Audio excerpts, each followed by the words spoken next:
Hello everybody, welcome to Total English. Dear students, आज के इस वीडियो में हम बात करने वाले हैं क्लास 8 एनसीईआरटी के चैप्टर 2 के बारे में, जिसका नाम है द सुनामी। सुनामी एक्चुअली एक सी वेव है। It is a sea wave जो कि जनरेट होता है अर्थक्वेक से। जब जो सी बेड होता है, जो सबसे लोएस्ट सरफेस होता है सी का, जब उसमें अर्थक्वेक जनरेट होता है तो उसके वजह से सी वेव का हाइट जो है वो बढ़ जाता है और वो कोस्टल एरियाज की तरफ बढ़ने लगता है, जिससे वहाँ पर रह रहे लोगों को बहुत तरह की परेशानी, यहाँ तक कि जान भी चली जाती है। It created a lots of problem for the Indian coastal area and for Thailand. India में कोस्टल प्लेसेस जैसे कि अंडमान निकोबार आइलैंड, तमिलनाडु और थाईलैंड के कुछ कोस्टल एरियाज में बहुत ज़्यादा वहाँ पर डिवास्टेशन हुआ इसके चलते। और इस चैप्टर में हम जो स्टोरीज पढ़ेंगे वो कोई फिक्शनल स्टोरी नहीं है, वो कोई काल्पनिक कहानियाँ नहीं है। Those are real life stories. जो लोग वहाँ पे सर्वाइव करके बच चुके हैं वे अपने लाइफ के बारे में यहाँ पर हमसे एक्सपीरियंस शेयर कर रहे हैं। सो विदाउट आपके क्लास के इंग्लिश के अदर टॉपिक्स को पढ़ने के लिए और एग्जाम से रिलेटेड कोई भी इंपॉर्टेंट न्यूज़ पाने के लिए आप मेरे चैनल टोटल इंग्लिश को सब्सक्राइब कर दें और बेल आइकन दबा दें, ताकि मैं कोई भी नया वीडियो डालूं तो उसका अपडेट आप तक तुरंत पहुंच जाए। So without any delay, let's start today's video. Chapter को समझते हैं। चैप्टर को स्टार्ट करने के पहले यहाँ पर एक मैप दिया गया है, आप देख सकते हैं लेफ्ट साइड में। इसमें अंडमान एंड निकोबार आइलैंड का मैप दिया गया है। ये जो मैप है इसे दो पार्ट में डिवाइड किया गया है। जो अपर पोर्शन है ये अंडमान है और लोअर पोर्शन है ये निकोबार है। ये ग्रुप ऑफ आइलैंड्स है, आप देख सकते हैं बहुत सारे आइलैंड्स हैं यहाँ पर, बहुत सारे आइलैंड्स हैं। तो ये ग्रुप ऑफ आइलैंड्स है। तो यहाँ पर जानने वाली दो बातें हैं। दो जगहों का नाम आपको ध्यान में रखना है, क्योंकि स्टोरी में उसका जिक्र किया गया है। एक है कछाल, यहाँ पर देख सकते हैं लो साइड में दिया गया है, और एक है ननकाउरी। ननकाउरी भी यहाँ पर दिया गया है, क्योंकि जो स्टोरी है वो इन दोनों जगहों पर रिलेटेड है। तो आइए अब स्टोरी को देखते हैं।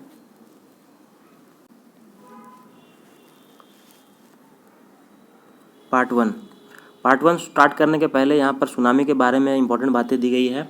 Tsunami is a very large and powerful wave caused by earthquakes under the sea. Tsunami जो है वो बहुत ही बड़ी और शक्तिशाली वेव है, जो कि अर्थक्वेक जब सी के अंडर आता है, समुद्र के अंदर आता है, तब वो उत्पन्न होती है।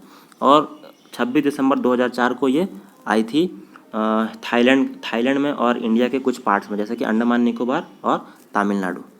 तो अब देखते हैं कुछ स्टोरीज़। ये करेज ऑफ सर्वाइवल की स्टोरीज़ है, मतलब साहस की, और किस प्रकार सर्वाइव किया उन्होंने, किस प्रकार अपने जान को बचाया, उसकी स्टोरी है। आप यहाँ पर एक फ़ोटोग्राफ भी देख सकते हैं, कैसे सारी चीज़ें बही जा रही हैं। ये सुनामी के वेव का असर है। फर्स्ट पार्ट, तो ये स्टोरी 3 पार्ट्स में डिवाइडेड है। चलिए फर्स्ट पार्ट को देखते हैं। पहले पार्ट में क्या दिया गया, these stories are all from Andaman and Nicobar archipelago. Archipelago क्या होता है, it is a group of islands. Group of island होता है, जैसे कि अभी मैंने बताया था Andaman and Nicobar group of islands है, तो उन्हीं ग्रुप ऑफ आइलैंड की स्टोरी है। सबसे पहले स्टोरी में जो कैरेक्टर है उसका नाम है इग्निशियस। इग्निशियस जो व्यक्ति है वो क्या है, वो मैनेजर है कोऑपरेटिव सोसाइटी का, कछाल में। कछाल अभी आपने मैप में देखा था। तो होता क्या है, उसकी वाइफ 6 बजे उठ जाती है सुबह, और उसे अर्थक्वेक एक फील होता है इग्निशियस की वाइफ को। तो इग्निशियस उठने के बाद सबसे पहले अपना क्या काम करता है, वो टेलीविज़न को ग्राउंड पे रख देता है, अपने टेलीविज़न को ज़मीन पर रख देता है, ताकि वो टूट ना जाए, गिर के टूट ना जाए। फिर वो फैमिली वहाँ से बाहर निकलती है घर से बचने के लिए।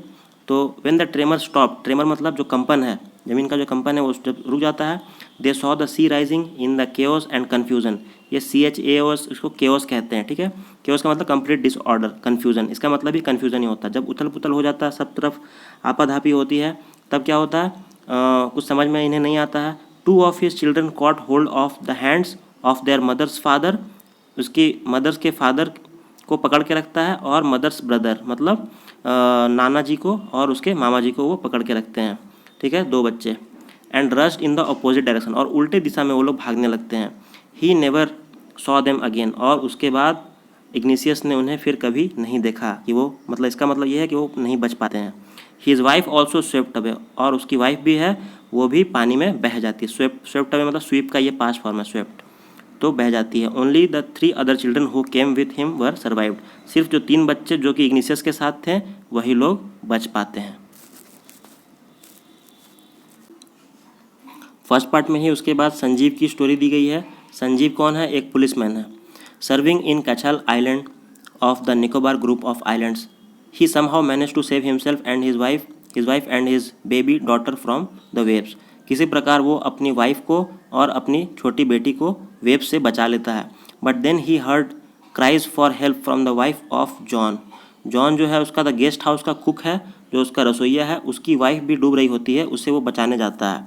तो क्या होता है, Sanjeev jumped into the water to rescue her but they were both swept away. लेकिन जब वो कुक की वाइफ को बचाने जाता है तो संजीव भी लहर में बह जाता है, तो दोनों नहीं बच पाते हैं।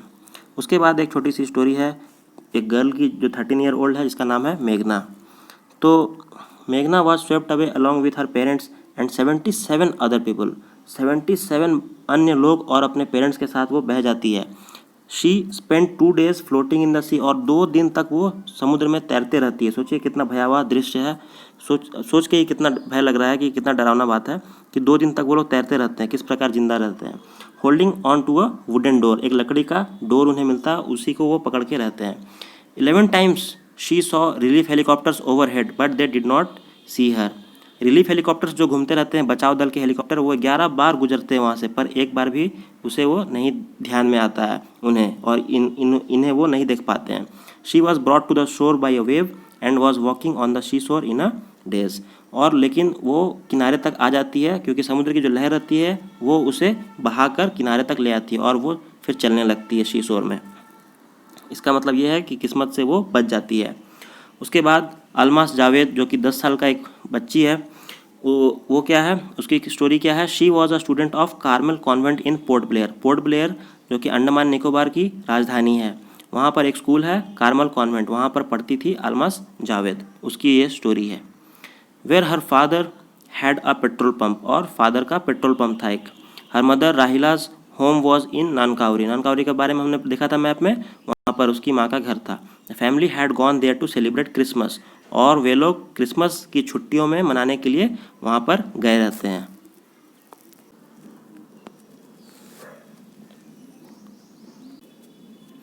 When the tremors came early in the morning, the family was sleeping. Alma's father saw the sea water recede. तो वहाँ पर वे क्या देखते हैं कि जब सुबह सुबह का वक्त रहता, early in the morning, the family was sleeping, जो उसका परिवार सो रहा था, अलमास के फादर ने देखा कि जो समुद्र का पानी है वो रिसीड हो रहा है, मतलब पीछे की ओर जा रहा है। बिल्कुल सुनामी इसी तरह आता है, पहले समुद्र का पानी पीछे जाने लगता है और उसके बाद एक ग्रेट फोर्स के साथ वो अटैक करता है। He understood that the water would come rushing back with the great force. उन्हें लग गया था कि जो पानी है वो बहुत तेज़ी के साथ वापस उनके पास आएगा। He woke everyone up and tried to rush them to a safer place. और सबको उठाकर वो एक सुरक्षित स्थान पर ले जाना का चाहते हैं। As they ran her grandfather was hit on the head by something and he fell down. जब भागते वक्त उनके ग्रैंडफादर को सर पे चोट लग जाती है। Her father rush to help him, then came the first giant wave that swept both of them away. और जब उसके फादर हेल्प करने के लिए आते हैं ग्रैंडफादर को, तब क्या होता है, एक बड़ा सा जाइंट वेव, जाइंट मतलब बहुत बड़ा सा समुद्री लहर आता है और दोनों को बहाकर ले जाता है। अब Almas mother and aunts stood clinging to the leaves of a coconut tree, और वे लोग कॉलिंग आउट टू हर, और वे लोग कोकोनट ट्री का सहारा लेकर पकड़े हुए रहते हैं, अलमास की माँ और आंट, और वे लोग मदद के लिए गुहार लगाते हैं। A wave uprooted the tree, और एक समुद्र की लहर आती है इतनी ज़ोरदार कि वो पेड़ को अपरूटेड कर देती है, मतलब जड़ से उखाड़ फेंकती है। And they too were washed away, और वे लोग भी बह जाते हैं। Almas saw a log of wood floating, तब अलमास को दिखता है एक लकड़ी का टुकड़ा जहाँ पर बह रहा है। She climbed on to it then she fainted, किसी प्रकार वो उस लकड़ी के टुकड़े पे चढ़ जाती है और वहाँ पर बेहोश हो जाती है। When she woke up she was in a hospital in Kamorta. तब जब उठती है तो देखती है कि कामोर्ता के हॉस्पिटल में वो एडमिटेड है, मतलब वो बच चुकी है। From there she was brought to Port Blair, और वहाँ से उसे पोर्ट ब्लेयर ले जाया जाता है।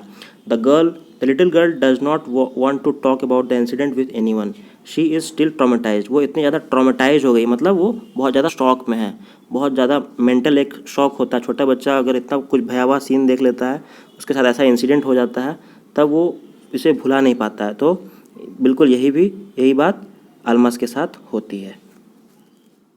ये था स्टोरी का फर्स्ट पार्ट। सेकंड और थर्ड पार्ट की वीडियो मैं 1 से 2 दिन में अपलोड कर दूंगा। तो इसके बाद आपको क्वेश्चंस कुछ दिए गए हैं, टोटल 5 क्वेश्चंस है जिसका आंसर आपको देना है। किसी भी तरह का क्वेश्चन को समझने में कोई प्रॉब्लम हो या उसका आंसर नहीं आपसे बन पा रहा है तो आप उसे कमेंट बॉक्स में लिखें, और आप इस वीडियो को लाइक कर दें हमारे चैनल के साथ बने रहे ताकि आपको आपके क्लास के हर अपडेट्स मिलते रहें और वीडियोस इसी तरह के मिलते रहें, और ग्रामर के वीडियोस भी आप इस चैनल पे आप देख सकते हैं। चैनल को सब्सक्राइब करें, इस वीडियो को ज़्यादा से ज़्यादा शेयर करें। Thank you so much.